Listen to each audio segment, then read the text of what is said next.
Mimi hizi kura walinipa kipindi kile cha kura za maoni.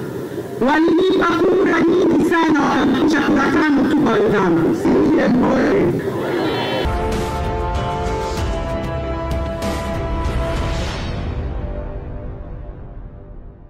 Wa vijana wa Chama cha Mapinduzi wa mkoa huu, na kwa nafasi na fursa hiyo walionipa vijana hao wa Makunduchi na kusini nzima wakiwemo, nikapata fursa na nafasi ya kushiriki sherehe hizo zilizofanyika Golden Tulip. Ndio maana leo nakwambia wewe na Dr. Mwinyi tunapaswa tuwatunze tarehe 29 Oktoba mwaka 2025. Ndugu mwenyekiti, Tanzania hapa tulipata changamoto ya maradhi makubwa ya corona. Na katika wakati ule ulikuwa fedha trilioni 1. Wakakwambia ununue barakoa, vitakasa mikono na vitu vingine. Wewe na uongozi wako mtakataa, mtasema hapana, kama kwa matumizi yenyewe ndio hayo haiwezekani. Lakini kwa uongozi wako uliotukuka, wewe ukamkabidhi Daktari Hussein Hassan Mwinyi shilingi bilioni 240.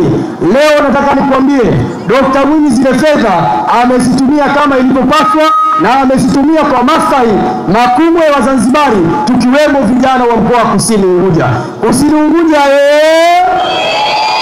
Kusini Unguja ra. Ndugu mwenyekiti, zile fedha zimejenga hospitali za wilaya, zile fedha zimejenga madarasa, zile fedha zimejenga mabarabara. Nani kama Daktari Hussein Hassan Mwinyi? Ndugu mwenyekiti, nina mengi ya kusema, lakini nataka nikuhakikishie tumeshakubaliana vijana tarehe 29 Oktoba kwa amani, kwa umoja na mshikamano, na kumhamasisha mmoja baada ya mwingine. Tutakwenda kuweka tiki kwa Daktari Samia Suluhu Hassan, tutakwenda kuweka tiki ndio kwa Daktari Mwinyi, tutakwenda kuweka tiki kwa wabunge, wawakilishi, na mwisho tunamalizia kwa madiwani.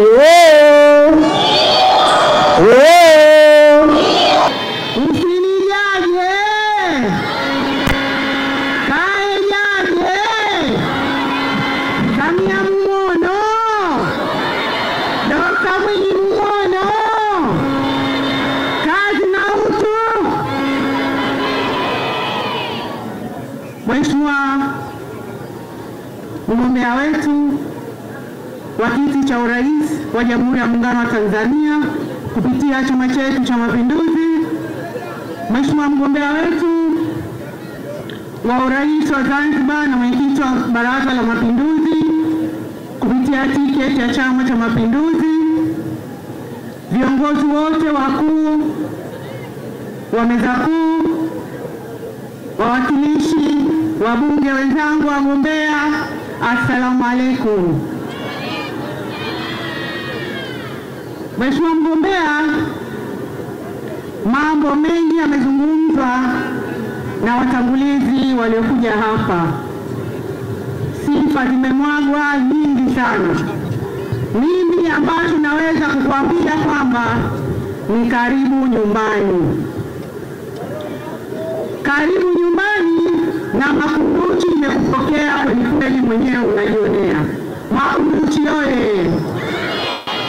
Na hapa Mheshimiwa Mwenyekiti, nakubaliana na ule msemo wako kwamba paka wa nyumbani hafukuzwi.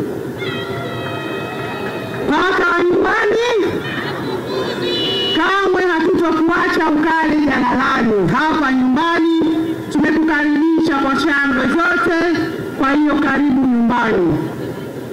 Lakini la pili, wana Makunduchi wamenipa salamu, na salamu ambazo wamenipa ni kwamba wao wana kura za bure tu, just kwa kuwa wewe mtoto wa nyumbani. Mimi hizi kura walinipa kipindi kile cha kura za maoni. Walinipa kura nyingi sana, wakafikisha kura 5 tu kwa wenzangu. Siye moyo. Kwa hiyo na wao wameniambia kwamba kura ziko za kutosha utazipata, lakini pia kura ziko za kutosha na mgombea wa urais wa Zanzibar. Sisi moyo. Lakini Mheshimiwa Mwenyekiti, kama nilivyokuja kusema kwamba wenzangu wamezungumza mambo mengi sana, na mimi niseme machache kwamba katika kipindi hichi tunaita miaka 5 iliyopita tunajivunia sana umoja na na mshikamano na amani ambayo ipo katika nchi yetu. Na hii kama sio nyinyi viongozi wawili basi tusingekuwa nayo, lakini tunawashukuru sana na tunajivunia sana kwamba mmeendelea kuendeleza utulivu na amani ambao upo katika nchi yetu. CCM oyee! Lakini la pili, tumeshuhudia mapinduzi makubwa katika sekta tofauti. Tumeshuhudia mapinduzi katika uchumi, na hasa hapa kwetu uchumi wa bluu Dr. Hussein amefanya vizuri sana, na tunaamini katika miaka mitano ijayo anaenda kumaliza yale ambayo amepanga kufanya katika uchumi wa bluu. Dr. Mwinyi oye! Lakini jengine, tumeshuhudia ongezeko la ajira kwa vijana katika sekta tofauti ikiwemo hii ya uchumi wa bluu. Vijana wengi hasa wa mkoa wa Kusini Unguja,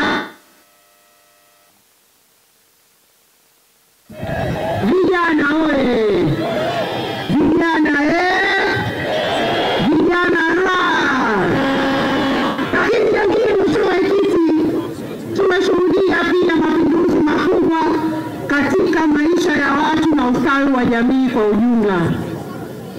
Mheshimiwa Haruni aliposimama hapa amezungumzia kwamba tumejenga maskuli mbalimbali kupitia mfuko wa COVID, na hii ilitoka kwako Mheshimiwa Mwenyekiti, tunakushukuru sana, na Dr. Mwinyi ametekeleza kwa kiwango kikubwa sana. CCM oyee! Lakini jengine, tumeshuhudia mapinduzi katika afya. Kila sehemu tumejengwa hospitali za wilaya, lakini kila sehemu tumejengwa vituo vya afya katika mkoa wetu. CCM oyee! Lakini kwa upande wa elimu pia tumeona mapinduzi makubwa katika mkoa wetu wa Kusini. Mbali na magorofa yaliyojengwa, lakini tumeweza kuwezesha